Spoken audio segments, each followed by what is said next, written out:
시청자 여러분 안녕하십니까? 6월 30일 월요일 뉴스타트 1부 시작합니다. 이재명 대통령이 법무부와 행정안전부 등 6개 부처 장관 인사를 단행했습니다. 법무부 장관에는 친명계 좌장 정성호 민주당 의원이, 또 행정안전부 장관에는 윤호중 의원이 발탁됐고, 보건복지부 장관에는 문재인 정부에서 코로나19 대응을 지휘했던 정은경 전 질병관리청장이 지명됐습니다. 먼저 홍민기 기자입니다.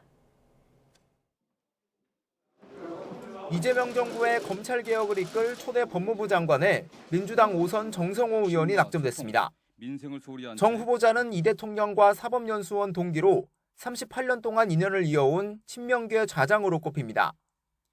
변호사 출신으로 국회 사법개혁특위위원장과 법제사법위원 등을 역임했습니다. 사법개혁에 대한 광범위한 이해와 정책 능력을 보유하고 있습니다. 내실 있는 검찰개혁의 아이콘이 될 것으로 기대합니다. 행정안전부 장관에는 역시 민주당 5선 현역인 윤호중 의원이 발탁됐습니다. 21대 국회에서 민주당 원내대표를 맡았고, 지난 대선에서 이 대통령 캠프 총괄선거대책본부장을 맡아 선거를 지휘했습니다. 문재인 정부에서 초대 질병관리청장을 맡아 코로나19 대응을 지휘했던 정은경 전 청장은 보건복지부 장관으로 지명됐습니다. 전문성뿐 아니라 소통 능력을 높이 평가해 의료 대란 등 당면한 위기를 풀어나갈 적임자로 낙점됐다는 해석입니다. 기획재정부 장관에는 구윤철 전 국무조정실장이, 교육부 장관에는 서울대 10개 만들기 추진위원장을 맡았던 이진숙 전 충남대 총장이 기용됐습니다. 산업부 장관엔 현직 기업가인 김정관 두산에너빌리티 사장이 지명됐고, 이 대통령과 경선 과정에서 맞붙었던 김경수 전 경남지사는 장관급인 지방시대위원장에 위촉됐습니다. 대통령실은 이번 인사에서 이 대통령이 신속성을 강조했고, 경제위기 극복을 위해 신속한 현안 파악과 해법 마련을 당부했다고 밝혔습니다. YTN 홍민기입니다. 이로써 이재명 정부의 핵심 국정과제인 검찰개혁을 추진할 진용이 확정됐습니다. 친명계 좌장 정성호 민주당 의원과 또 검찰 출신 봉욱 민정수석을 앞세워 속도감 있는 고강도 개혁을 추진합니다. 조은지 기자입니다. 지난 2023년 검수완박 후속 법안을 논의하기 위한 사법개혁특별위원회가 빈손으로 끝나자 정성호 당시 위원장은 부끄럽고 참담하다고 고개를 숙였습니다. 이후 여하를 막론하고 국민을 위한 사법개혁이 완수를 기대한 국민 여러분께 깊이 사과를 드리는 바입니다. 그리고 꼭 2년, 친명계 좌장 정성호 의원은 이재명 정부의 중점 과제인 검찰개혁을 추진할 사령탑으로 화려하게 부활했습니다. 대통령 최측근이라는 중량감에 5선의 정무감각, 법조인 전문성까지 두루 고려한 인선으로 풀이됩니다. 정성호 법무장관 후보자는 권력기관 정상화라는 시대적 소명을 위해 최선을 다하겠다고 밝혔습니다. 대통령실 민정수석에는 낙마한 오광수 전 수석에 이어 또 검찰 출신 봉욱 변호사가 발탁됐습니다. 검찰을 알아야 검찰을 개혁한다는 기조로 문재인 정부에서 봉 수석이 윤석열 전 대통령과 검찰총장직을 다퉜다는 상징성까지 고려한 걸로 보입니다. 검찰개혁 등 핵심 과제에서 강한 추진력을 발휘할 것으로 기대합니다. 법무차관에는 이진수 대검찰청 형사부장이 임명됐는데, 대통령실은 비특수통 검사로 형사부 고충을 잘 파악하고 있다고 강조했습니다. 경찰을 총괄하는 행안부 수장에 친명계 5선 윤호중 의원을 낙점한 것도 권력기관 개편을 강도 높게 추진하겠다는 선명한 메시지라는 해석이 나옵니다. 행안부 장관을 다퉜던 김경수 전 경남지사는 장관급 지방시대위원장으로 약 4년 만에 공직에 복귀시키면서 통합 메시지를 줬습니다. 이재명 대통령은 초대 내각에 현역 의원을 무려 8명 낙점했는데, 특히 개혁의 핵심부에 친명 5선을 나란히 배치하면서 후퇴 없는 고강도 칼질을 예고했습니다. YTN 조은지입니다. 새 정부 첫 경제부총리 후보자로 지명된 구윤철 전 국무조정실장은 진짜 성장을 위한 경제 대혁신을 추진해 주식회사 대한민국을 건설하겠다고 말했습니다. 또 최선을 다해서 민생 경제를 살리겠다고 밝혔습니다. 구 후보자의 소감 들어보시죠. 기획재정부를 포함한 경제부처 공무원들, 국민에 대한 봉사, 기업에 대한 봉사, 국에 대한 봉사, 이런 각오를 가지고 그런 자세를 가지고 일을 하고 어떻게 하면은 생산성을 높여서 주식회사 대한민국이 세계 1등 경제로 나아갈 수 있는가, 혁신을 하는 그런 고민을 해야 될 것입니다. 민생경제 1번으로 중점을 둬야 됩니다. 최선을 다해서 민생경제를 살리도록 노력을 하겠습니다. 정은경 보건복지부 장관 후보자는 새 정부 첫 복지부 장관 후보자로 임명돼 막중한 책임감을 느낀다고 소감을 밝혔습니다. 지난해부터 의료개혁 과정에 국민께서 큰 고통을 감내해 주신 만큼 진정성 있는 소통과 협력으로 의정 갈등을 신속하게 해결하겠다고 강조했습니다. 또 지역, 필수, 공공의료를 강화해 모두의 의료 접근성을 높이는 등 국민 중심의 보건의료 체계를 만들겠다고 약속했습니다. 아울러 생애 주기별 소득보장 체계를 확립하고 돌봄에 대한 국가 책임을 강화하는 등 빈틈없이 촘촘한 사회 안정망을 구축해 나가겠다고 덧붙였습니다. 김민석 국무총리 후보자 인준을 둘러싼 여야의 기싸움이 계속되는 가운데 우원식 국회의장이 다음 달 3일을 표결 데드라인으로 정했습니다. 여야가 그전까지 중지를 모아달라는 건데 양당 입장이 첨예하게 맞서고 있어 합의 처리가 쉽지는 않아 보입니다. 김철희 기자입니다.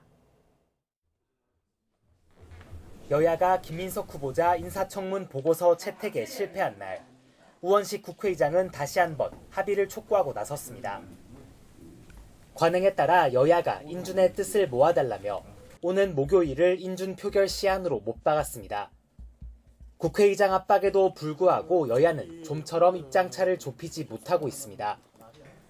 먼저 민주당은 야당이 총리 인준을 볼모로 국정을 통째로 멈춰 세우려 한다며 인사인질극이라고 표현했습니다. 또 김 후보자에 대한 검증은 이미 충분히 하지 않았느냐며 이젠 향후 일정에 협조하라고 목소리를 높였습니다. 국회 일정을 마비시키고 있는 행태는 내란을 비호하고 대선 결과를 불복하는 것과 다름 아닙니다. 여당은 합의가 불발돼도 임시국회 내 인준을 마무리한다는 구상인 만큼 단독 처리 가능성에 무게가 실립니다. 민주당의 인준 속도 전에 국민의힘은 국민을 무시하는 오만이자 협치를 짓밟는 폭거라며 강하게 반발했습니다.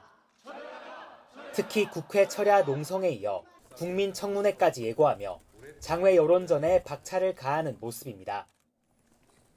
또 이대로 총리가 인준된다면 다음 장관 후보자들에 대한 도덕성 검증은 무용지물이 될 거라고 이재명 대통령을 겨냥해 전선도 넓혔습니다. 다양한 분야의 전문가들을 모시고 국민의 눈높이에서 제대로 된 검증을 시도해 보도록 하겠습니다. 야당은 김민석 후보자 낙마 때까지 국민청문회를 이어가겠다는 계획인데 여당 역시 청문회 전국의 주도권을 내줄 수 없다는 입장이라 양당 사이 대치는 쉽사리 해소되지 않을 전망입니다. YTN 김철입니다. 국회 예산결산특별위원회는 종합정책 질의를 시작으로 추가 경정 예산안 심사에 돌입합니다.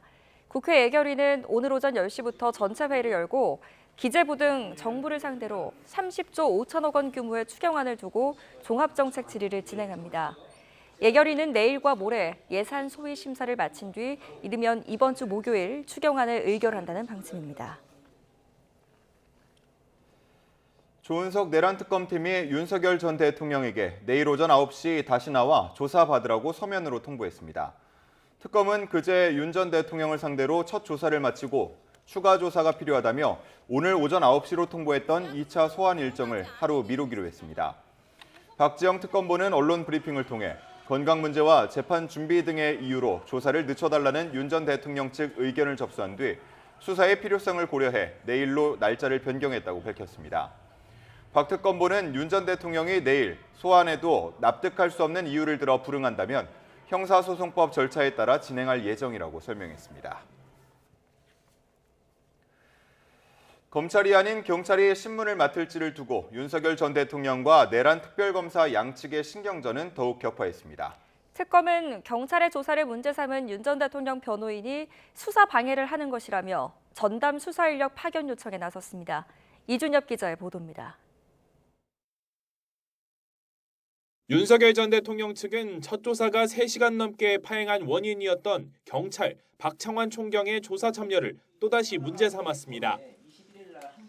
검찰이 수사하면 검찰, 경찰이 수사하면 경찰이 조사해야지 지금 방식으론 경찰 수사인지 특검 수사인지 혼란스럽다고 지적했습니다.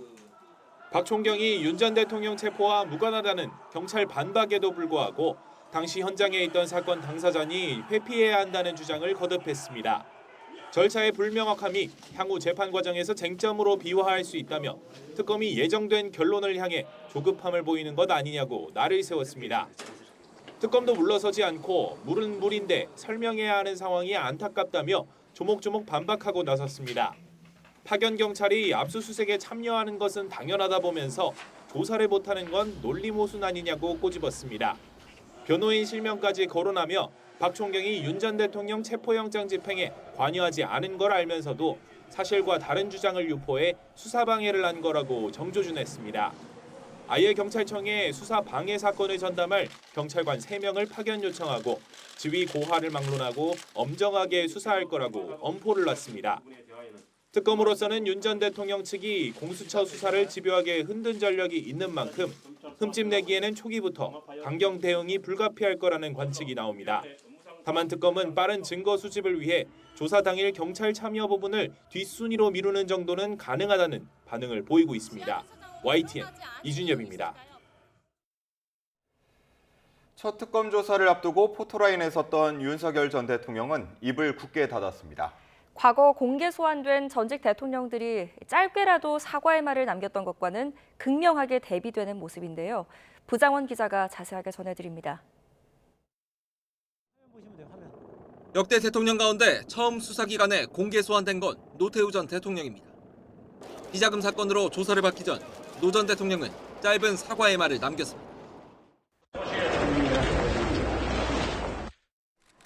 그로부터 14년 뒤 박연차 게이트로 대검중수부에 공개 출석한 노무현 전 대통령은 면목이 없다면서 착잡한 심경을 숨기지 않았고 왜 국민께 면목 없다고 말씀하셨습니까?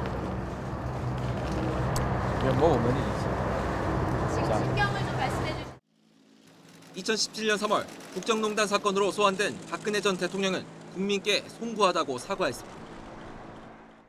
국민 여러분께 송구스럽게 생각합니다. 성실하게 조사에 임하겠습니다. 1년 뒤 뇌물 의혹 등으로 소환된 이명박 전 대통령은 직접 준비한 입장문을 꺼내들고 국민께 죄송하다고 고개를 숙였습니다. 참담한 심정으로 이 자리에 섰습니다.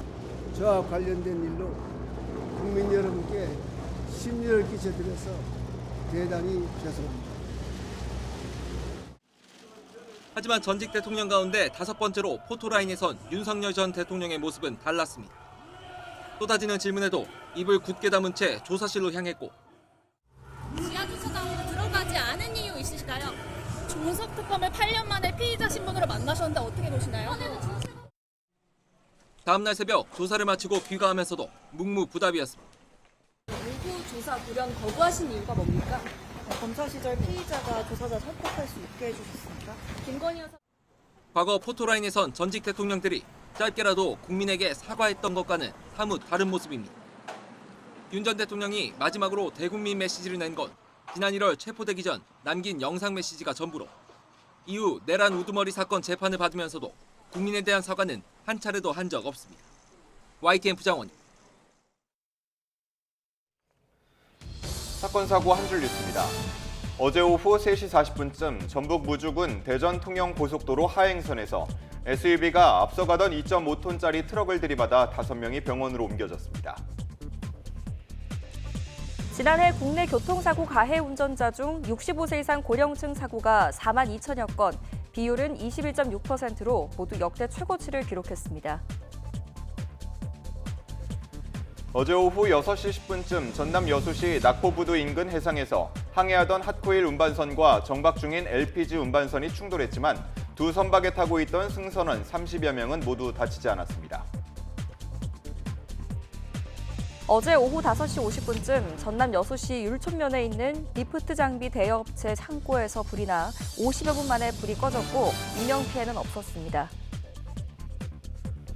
수원지방법원은 해군 함정에 있는 여군 침실에 무단 침입해 속옷을 훔친 혐의로 기소된 20대 병사 A씨에게 징역 3개월에 집행유예 1년을 선고했습니다. 술을 마신 뒤 차량을 30cm가량 움직였다가 적발된 공무원이 벌금 500만 원을 선고받았습니다. 의정부 지방법원 남양주지원은 건물을 지어 병원 개원을 돕겠다며 의사에게 접근해 수억 원을 가로챈 혐의로 기소된 60대 남성 A씨에게 징역 4년을 선고했습니다. 닭 1000여 마리를 사육하던 경남 김해시의 한 토종닭 농장에서 고병원성 조류 인플루엔자가 발생했습니다. 지금까지 사건 사고 한줄 뉴스였습니다. 한밤중 서울 신림동에서 흉기 난동이 벌어져 경찰이 수사에 나섰습니다. 곳곳에서 차량 화재도 잇따랐습니다. 밤사이에 있었던 소식들 오승훈 기자가 보도합니다. 편의점 앞 경찰차와 소방차가 서 있고 지나가던 행인도 발걸음을 멈춰 세웁니다.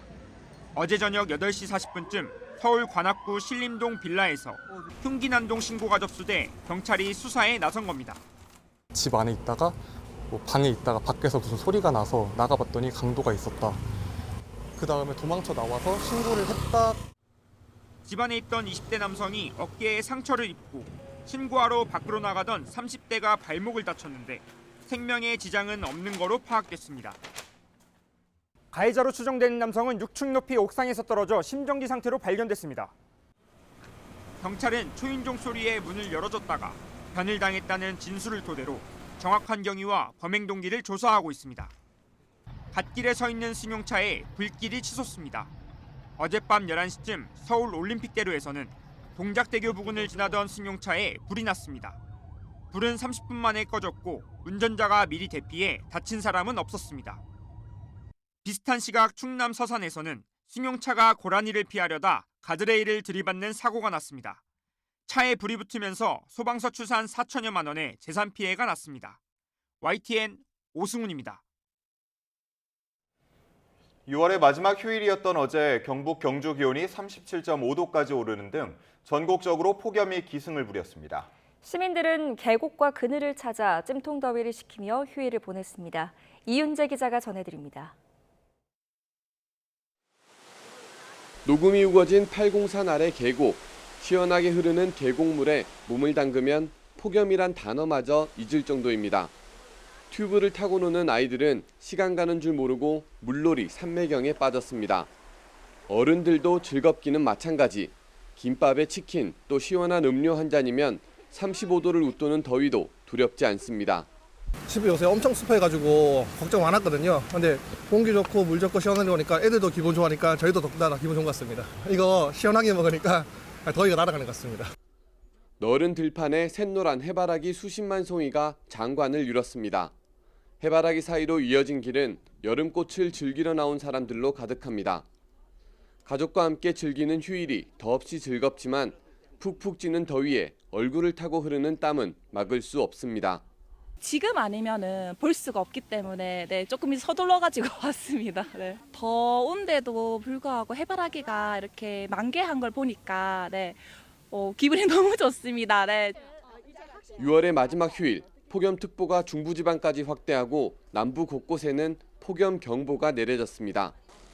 때이른 찜통더위 속에 경북 경주 기온은 37.5도까지 올라 올여름 전국 최고 기온을 하루 만에 경신했습니다.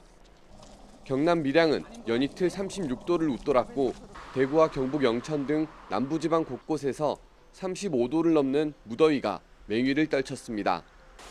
기상청은 남부지방에 당분간 폭염과 함께 열대야 현상도 확산할 것으로 전망했습니다. YTN 이윤재입니다. 전국에 폭염특보가 내려진 가운데 오늘도 무더위 속에 요란한 소나기가 내리는 곳이 많겠습니다. 기상청은 오늘도 덥고 습한 공기가 유입되면서 전국적으로 33도 안팎의 더위가 이어지겠고 대기가 불안정해지며 곳곳에 요란한 소나기가 내리겠다고 밝혔습니다. 오늘 낮 기온은 대구와 광주 35도를 비롯해 대전 32도, 서울 30도로 어제와 비슷하거나 조금 낮겠습니다. 이번 주에는 무더위 속에 대기 불안정으로 소나기가 자주 내리겠고 전국의 체감 온도는 당분간 33도 이상 높게 치솟을 전망입니다. 우리나라뿐 아니라 미국과 유럽 등 세계 곳곳에서 섭씨 40도 안팎의 때이른 폭염에 신음하고 있습니다. 지구온난화의 영향으로 폭염 피해가 심각해지면서 이제 시간이 얼마 남지 않았다는 경고가 잇따르고 있습니다. 보도에 유토관 기자입니다. 유럽의 때이른 폭염은 지난달 중순부터 시작됐습니다. 북극에 가까운 아이슬란드에서 최고 기온이 26도를 넘어서며 사상 최고치를 기록했습니다.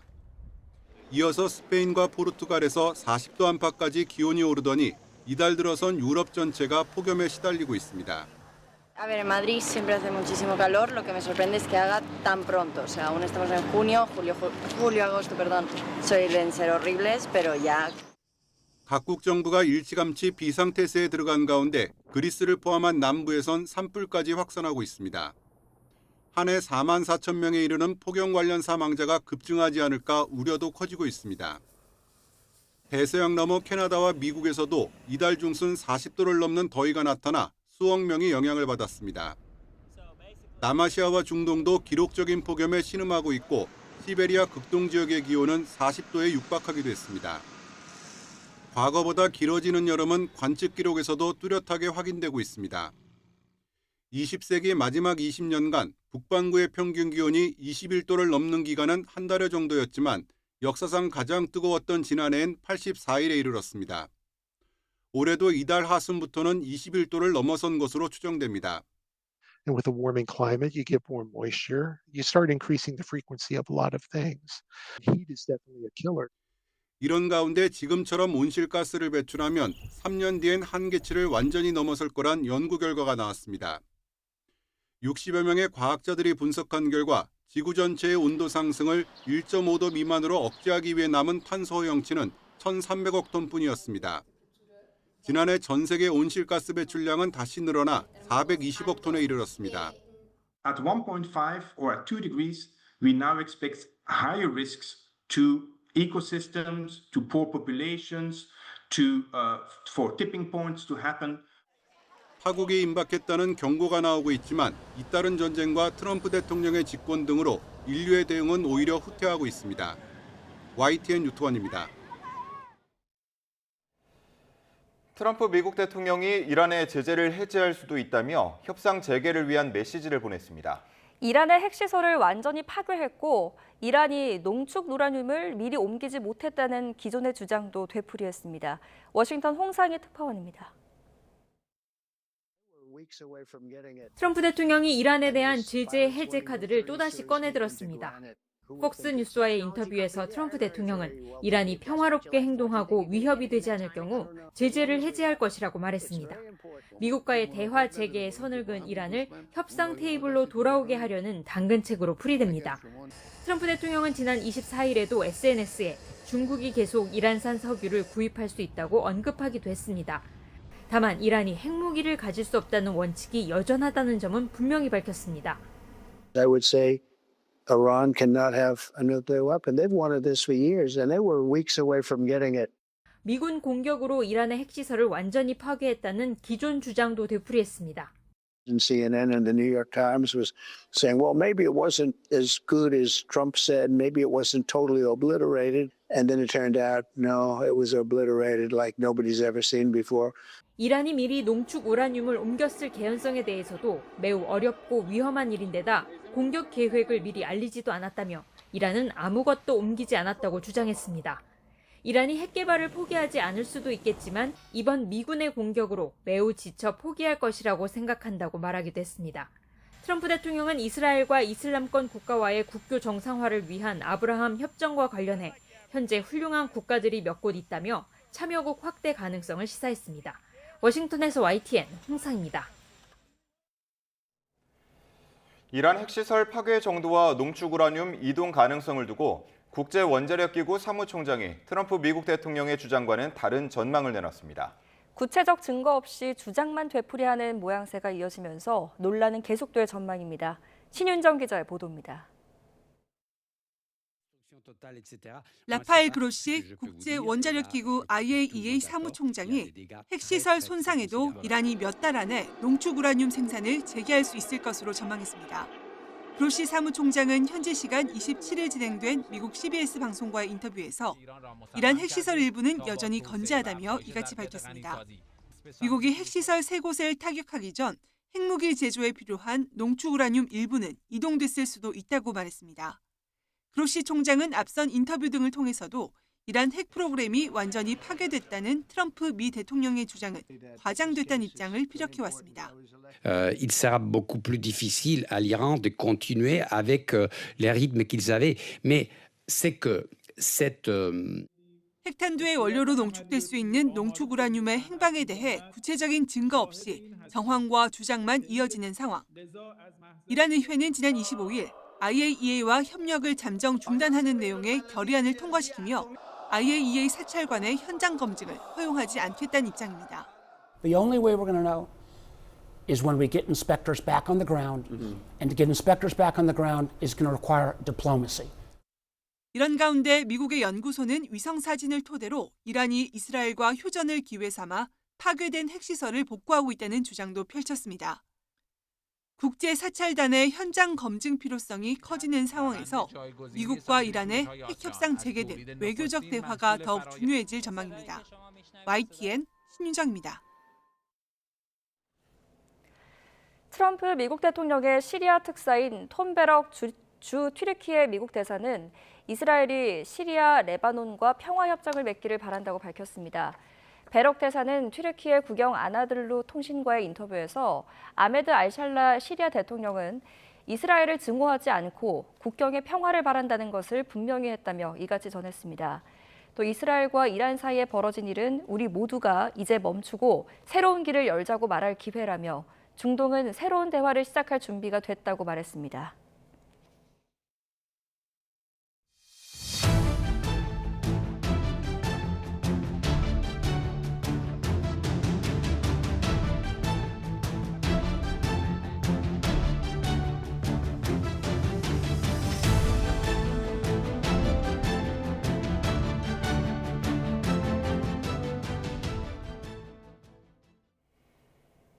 수도권 아파트 담보대출이 6억 원으로 묶이면서 서울 아파트 10곳 중 7곳은 대출액이 줄어드는 것으로 나타났습니다.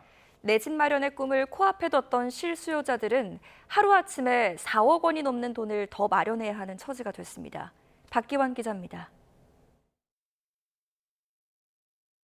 이재명 정부 첫 대출 규제에 서울 25개 구 가운데 18개 구가 사정권에 들었습니다. 주택담보대출액 상한을 6억 원으로 제한하면서 서울 아파트의 74%, 127만 6천여 가구는 받을 수 있는 대출이 줄어들게 됩니다. 대출액 감소는 고스란히 매수자의 자금 부담으로 이어집니다. 서울 아파트 한 채의 가격은 평균 14억 6천만 원. 이제까지 10억 원이 넘는 대출을 이용한 뒤 4억 4천만 원을 모으면 서울 아파트에 입주할 수 있었습니다.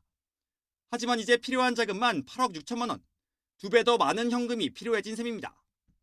집값이 비쌀수록 준비할 자금 부담도 커졌습니다. 강남구는 25억 원이 넘는 돈을, 마영성 지역도 10억 원 안팎의 현금이 필요해졌지만 이른바 노도광 지역 등 서울 7개 구와 경기, 인천 대부분 지역은 규제의 영향권에서 벗어났습니다. 초고강도 대출 규제에 아파트 거래가 뚝 끊기면서 집값 급등세를 잠재운다는 정책 목표 달성은 쉽게 이룰 것으로 보입니다. 다만 투기를 잡는 것을 넘어 서울 시내 진입을 노려온 실수요자들까지 실망케 할 수 있는 만큼 장기적 정책을 마련해야 한다는 지적도 나옵니다. 6억 정도 하면은 수도권은 사실은 대출 될 수 없다는 얘기 같이 되는 거잖아요. 단기적으로는 효과가 있지 않을까? 차례차례 해서 집 마련하려고 했던 사람들이 이렇게 앞날을 못 전망하면 어떻게 하겠어요? 정부가 주택가격 안정화를 목표로 강력한 대출 규제에 나선 가운데 이르면 다음 달 발표될 주택 공급 대책을 통해 실수요자들의 민심을 되돌릴 수 있을지 주목됩니다. YTN 박견입니다. 이제 미국과의 관세 협상 시한이 일주일가량 남은 가운데 여안구 통상교섭 본부장이 새 정부에서는 처음으로 미 고위급 관세 협의를 마치고 돌아왔습니다. 미국과 협상 채널을 구축하고 신뢰를 형성했다고 평가했는데 직접 이야기를 들어보시겠습니다. 새 정부에서 우리 미국 측과 이 협상을 진행할 수 있는 그런 어떤 채널이 이번에 구축이 됐다. 그리고 또 앞으로 이제 협상을 가속하기 위해서 어느 정도 이제 신뢰가 형성이 됐다. 그렇게 평가할 수 있겠습니다.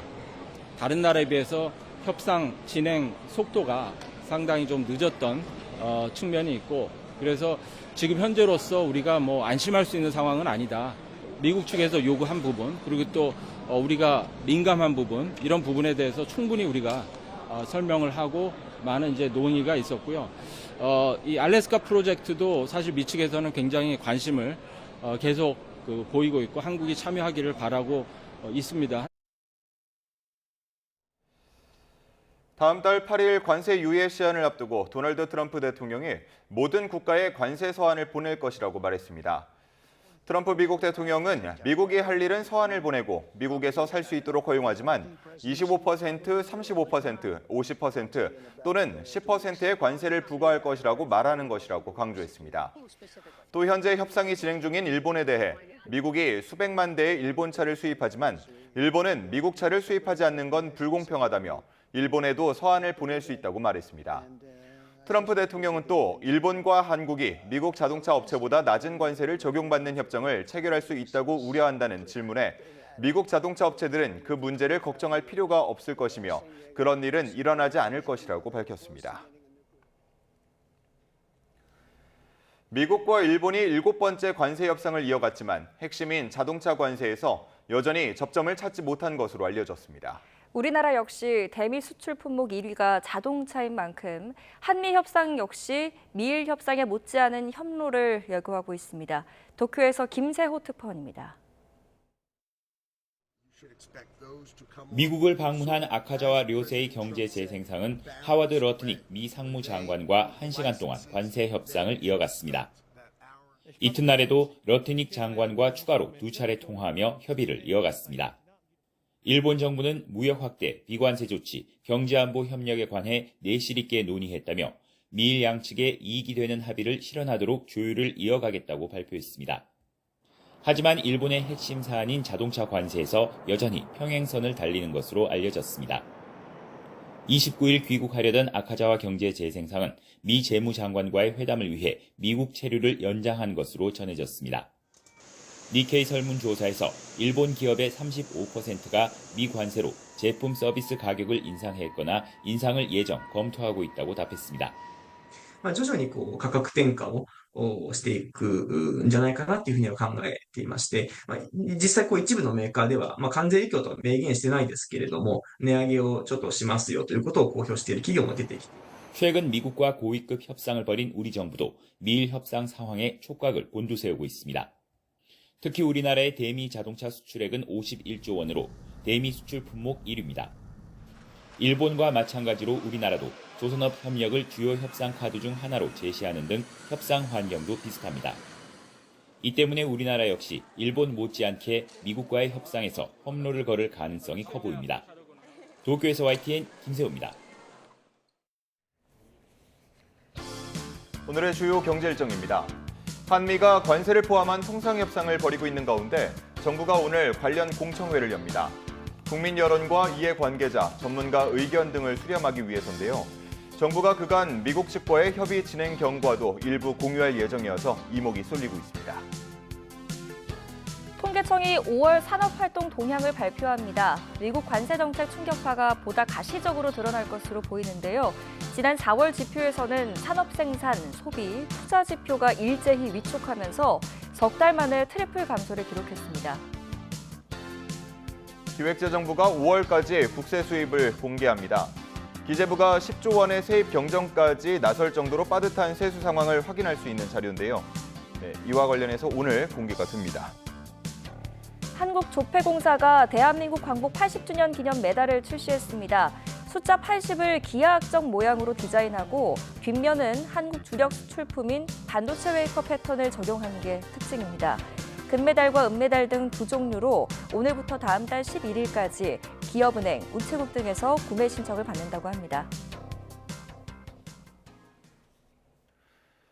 강원도 춘천에는 공사가 갑자기 중단된 민간 임대 아파트가 있습니다. 시공사가 부도가 났는데 살펴보니 입주 예정자들이 낸 임대 보증금 관리가 엉망이었습니다. 시공사는 물론 금융기관과 공공기관까지 모두 책임을 미루면서 다 짓지도 못한 아파트는 결국 공매를 앞두고 있습니다. 홍성욱 기자가 취재했습니다. 도심 속 높게 솟은 아파트. 마무리 공사가 한창이어야 하지만 현장엔 아무도 없습니다. 318세대 민간임대 아파트는 시공사 부도로 공정률 78%에서 멈췄습니다. 공사가 중단된 지 벌써 반년이 넘게 지났습니다. 아파트는 여전히 이렇게 공사를 마무리하지 못한 채 방치돼 있습니다. 시행사 시온토건이 주택도시보증공사에 입금해야 할 임대보증금을 임의로 사용한 게 시작이었습니다. 전체 보증금 385억 원 가운데 대부분 사용하고 77억 원만 입금했는데 보증공사는 보증금 미납 사실을 알고도 수년간 아무 조치를 하지 않았습니다. 여기에 중도금 대출기관인 새마을금고는 주민 동의 없이 대출금을 시행사로 송금했습니다. 심지어 동호수가 존재하지 않은 유령세대 대출까지 마구잡이로 실행했습니다. 최근 주택도시보증공사가 납부된 보증금 77억 원에 대한 환급 이행 절차를 진행했는데 나머지 300억 보증금은 주민 빚으로 남은 상황. 사건 사고가 터지고 나서야 그 이후에 수년간 침묵하고 그 이후에 그 얘기를 해주는 그런 보증기관이 민간 보증업체도 그러진 않을 것 같아요. 공기관인 보증업체에서 그 역할을 제대로 수행하는지에 대해서 묻고 싶습니다. 여기에 주택도시보증공사는 아파트에 대한 공매 절차를 준비하고 있습니다. 주민들은 아파트가 헐값에 팔려 대출금을 갚고 나면 아무것도 남지 않을까 걱정하고 있습니다.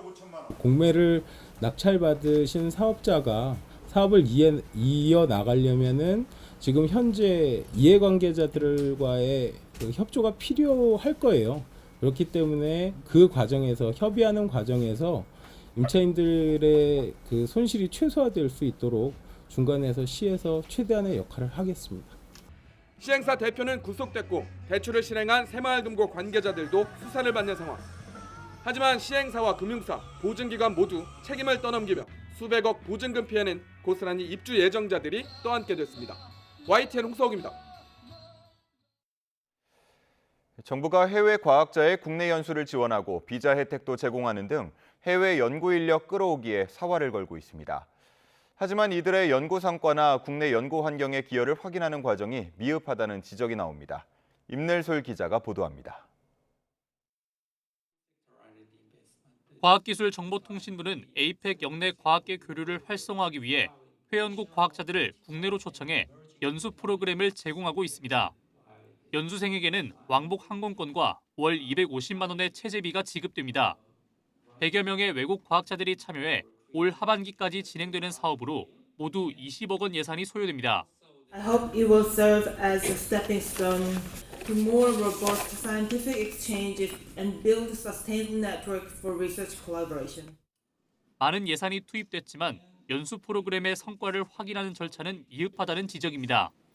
평가 지표를 보면 연수 계획과 역량, 기대 효과만 있을 뿐 연구의 결과물을 확인하는 절차는 없습니다.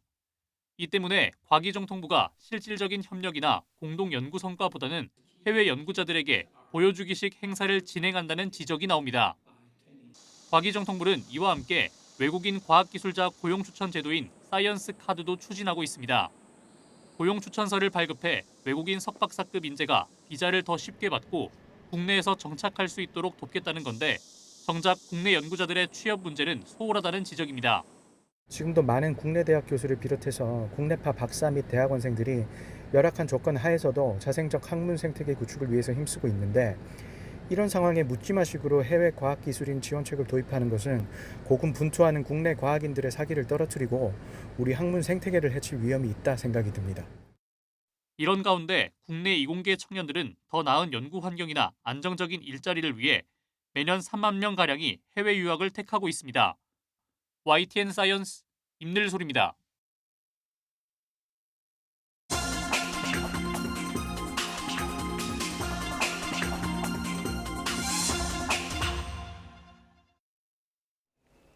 오늘의 글로벌 픽입니다.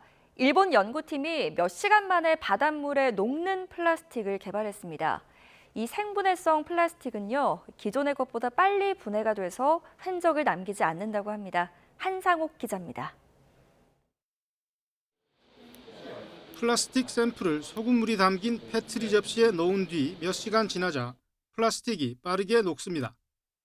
일본 연구팀이 개발한 새 플라스틱입니다.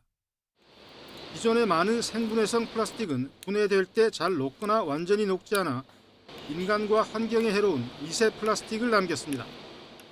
環境の中に存在する塩分に対する感度が非常に高くて、塩分がやってくると原料に戻るように設計されている超分子プラスチックです。ですので、その原料自体は、バクテリアによって、バラバラ壊されていくので、最終的には安全なものとして地球を回るようになる。 연구팀은 아직 상용화 계획은 구체적으로 안 밝혔지만 포장 부문에서 상당한 관심을 보이고 있습니다. 日本は全てのパッケージングがプラスチックでできているというような状況になっているわけですけれども、ここが本当に抑えることができれば環境破壊に対する度合いが小さくなるであろうと予想されますので 현재 전 세계 플라스틱 폐기물의 9% 미만이 성공적으로 재활용되고 있습니다. 유엔 환경계획은 2040년까지 플라스틱 오염이 3배 증가해 해마다 폐기물 2,300만에서 3,700만 톤이 전 세계 해양으로 유입될 거로 예측했습니다. YTN 한상욱입니다. 세계적으로 유명한 영국 글래스턴베리 록 페스티벌에서 한 가수가 이스라엘군을 직설적으로 비판하는 장면이 공영방송 BBC를 통해 그대로 생중계가 되면서 논란이 일고 있습니다. 현지 시간 29일 영국 일간 텔레그래프 등에 따르면 영국 출신 랩 듀오 밥 딜런은 전날 무대에 올라 이스라엘군에게 죽음을, 팔레스타인의 자유를 이라는 구호를 외쳤습니다. 이들의 선창에 수많은 관중이 따라 외쳤으며 곳곳에서는 팔레스타인 깃발도 펄럭였고요. 이 모습은 BBC의 주문형 비디오 서비스를 통해 생중계가 됐습니다.